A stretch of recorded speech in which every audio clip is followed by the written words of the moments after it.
High WhatsApp guys, আমি চলে এসেছি আমাদের ইউটিউব চ্যানেল ফান অ্যান্ড ফানিতে। আজকে আমরা দেখবো খেলা, কিন্তু খেলার আগে টসটা হবে না? টসটা হবে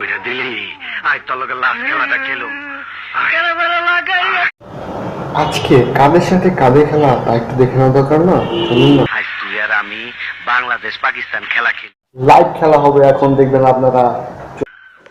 আপনারা দেখতে পাচ্ছেন খেলোয়াড়রা মাঠে নামতেছে একে একে করে। জানাই সাদর আমন্ত্রণ।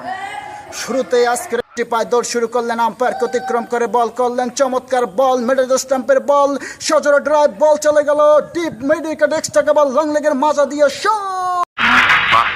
তুই তো ভালোই ছক্কা মেরে দিচ্ছ। ওই সেলিম, তুই তো ভালোই ছক্কা মারো।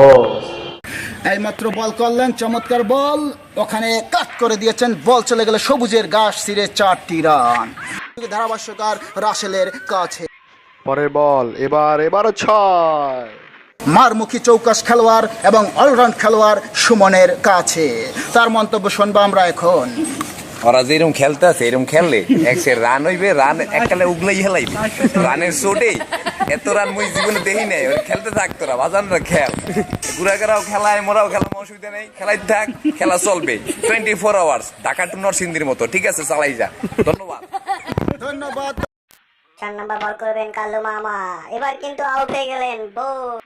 সেই ট্রফি যায় কে জানে, সেটা আমরা জানি না। এনিবডিজ গেম, ক্রিকেট মানে রাজকীয় খেলা, ক্রিকেট মানে নাটকীয়তার খেলা, আপনারা সবাই জানেন। একথা কিন্তু আমরা অনায়াসে বলতে পারি।